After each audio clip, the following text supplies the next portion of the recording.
बच्चों आज हम डिस्कस कर रहे हैं lens makers formula using concave lens. ये हमने कनकेव लेंस ले लिया, डबल कनकेव लेंस। ये इसकी प्रिंसिपल एक्सिस है। ओ हमारा एक पॉइंट ऑब्जेक्ट है जो प्रिंसिपल एक्सिस के ऊपर हमने रख दिया। O A is the incident ray. इसका फर्स्ट रिफ्रैक्शन हुआ पॉइंट ए के ऊपर। It bends towards the normal, क्योंकि ये कहाँ से कहाँ जा रही है, rare to denser medium. B point के ऊपर फिर से इस रे का रिफ्रैक्शन हुआ। अब ये कहाँ से कहाँ जा रही है, denser to rarer. It bends away from the normal. और एक रे प्रिंसिपल एक्सिस के साथ साथ जा रही थी जो सी में से पास कर रही थी, इसका रिफ्रैक्शन नहीं हुआ।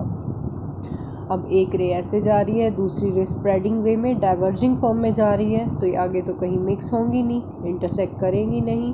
तो हमने फर्स्ट रिफ्रैक्टिंग रे को पीछे की तरफ बढ़ाया। वो हमारी प्रिंसिपल एक्सिस को कहाँ कट कर रही है, I1 पोजीशन के ऊपर। और लास्ट एमर्जेंट रे को पीछे की तरफ बढ़ाने पर कहाँ कट किया, I पोजीशन। इसका मतलब यहाँ हमें वर्चुअल इमेज मिलेगी। तो सबसे पहले हम डिस्कस करते हैं refraction at x1 p1 y1 surface, that means first surface. तो यहाँ O ऑब्जेक्ट है और I1 क्या है, उसकी वर्चुअल इमेज है। तो यहाँ पर ऑब्जेक्ट O है, तो C से O का जो डिस्टेंस है वो होगा हमारा ऑब्जेक्ट डिस्टेंस। वो लगभग किसके इक्वलेंट है, P1O।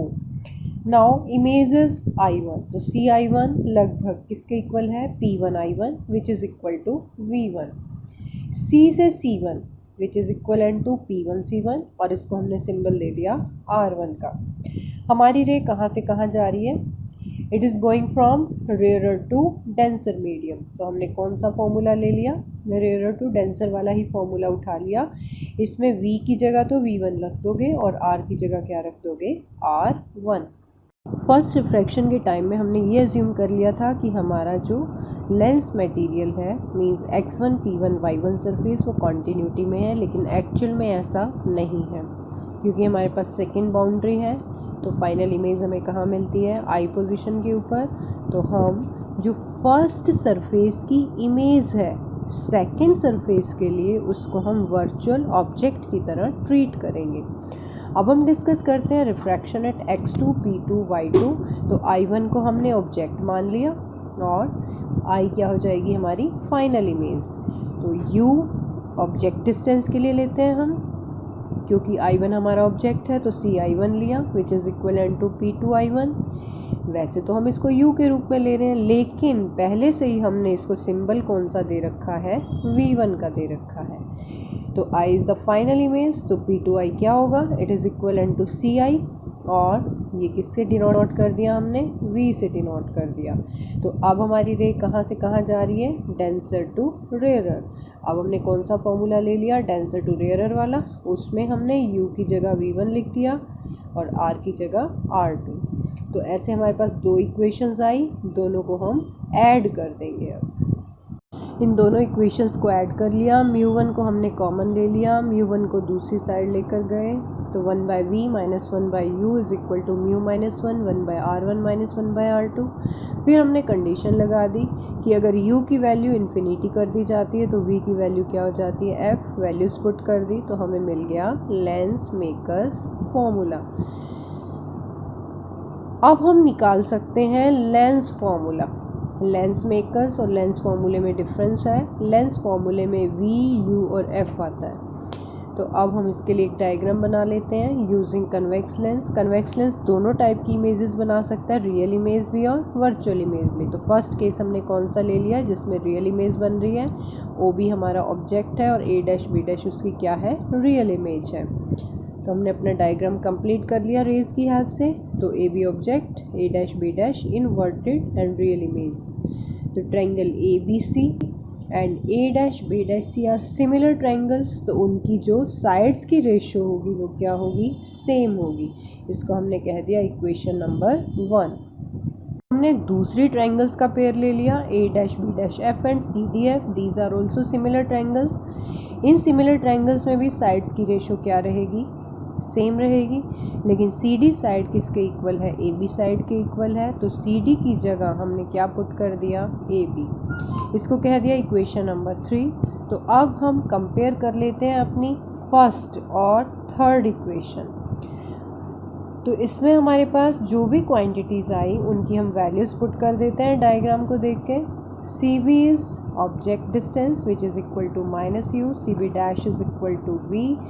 तो हमने अपनी इक्वेशन में वैल्यूज़ पुट कर दी। CV डैश की जगह v, CV की जगह -u, FB डैश की जगह v माइनस f और CF की जगह f। अब हम क्रॉस मल्टीप्लाई कर लेते हैं। क्रॉस मल्टीप्लाई करने के बाद इसको सॉल्व कर लेते हैं और दोनों साइड UVF से डिवाइड कर देते हैं। तो हमारे पास फॉर्मूला आ गया 1/f is equal to 1/v minus 1/u। Same formula हम कनकेव लेंस को यूज़ करके भी निकाल सकते हैं। अब हम बात करते हैं linear magnification produced by a lens, जिसका फॉर्मूला है m is equal to size of image upon size of object. हमने पिछले ही फॉर्मूले डिस्कशन से ले लिए। अगर हमारे पास रियल इमेज है तो m आता है नेगेटिव, तो इसका मतलब रियल इमेज के लिए m हमेशा कैसा आएगा, नेगेटिव। और कन्वेक्स लेंस दोनों टाइप की इमेज बना सकता है, रियल भी और वर्चुअल भी। वर्चुअल इमेज के लिए H2 और H1 का रेशियो पॉजिटिव आता है, तो वर्चुअल इमेज के लिए m हमेशा कैसा आएगा, पॉजिटिव। तो कन्वेक्स लेंस के लिए m की वैल्यू नेगेटिव भी हो सकती है और पॉजिटिव भी। लेकिन कनकेव लेंस हमेशा वर्चुअल इमेज बनाता है, इसका मतलब कनकेव लेंस के लिए m की वैल्यू हमेशा पॉजिटिव आएगी। Power of a lens, it is defined as the ability of a lens to converge a beam of light falling on the lens। ये लेंस की वो क्षमता है जिसके कारण वो अपने ऊपर पड़ने वाली लाइट को कन्वर्ज कर सकता है, और इसका फॉर्मूला है P is equal to 1/f। Lens makers formula हमारे पास है, तो 1/f आ चुका है, उसकी जगह मैं क्या लिख सकती हूँ, P लिख सकती हूँ। P की यूनिट है डायोप्टर, सिंबल है कैपिटल D। अगर हमारी फोकल लेंथ मीटर में है तो पावर आ जाएगी 1/f इन मीटर। अगर हमारी फोकल लेंथ सेंटीमीटर में है तो P का फॉर्मूला हो जाएगा 100/f। Now we discuss about combination of thin lenses in contact. जब हम 2 या 3 लेंसेज को कॉन्टैक्ट में लाते हैं तो उनकी इफेक्टिव फोकल लेंथ चेंज हो जाती है। Let effective focal length is capital F, तो 1/F किसके इक्वल आएगा, 1/f1 plus 1/f2 up to so on. कहने का मतलब जितने भी हमारे पास इंडिविजुअल लेंसेज हैं सबकी फोकल लेंथ का रेसिप्रोकल करके हम ऐड कर देंगे तो हमें क्या मिल जाएगा, इफेक्टिव फोकल लेंथ का रेसिप्रोकल। इसी तरह से जो पावर है, पावर का क्या हो जाएगा, एडिशन। मीन्स 1/f1 P1 के इक्वल होगा, 1/f2 P2 के इक्वल होगा। तो सिमिलरली हम सब पावर्स को ऐड कर देंगे तो हमें क्या मिल जाएगी, total power of the combination. Magnification का क्या होता है, प्रोडक्ट। अगर एक लेंस की मैग्नीफिकेशन है m1, सेकेंड की m2 है, थर्ड की m3 है, तो तीनों का प्रोडक्ट निकाल लेंगे तो हमें क्या मिल जाएगी, effective magnification of the combination.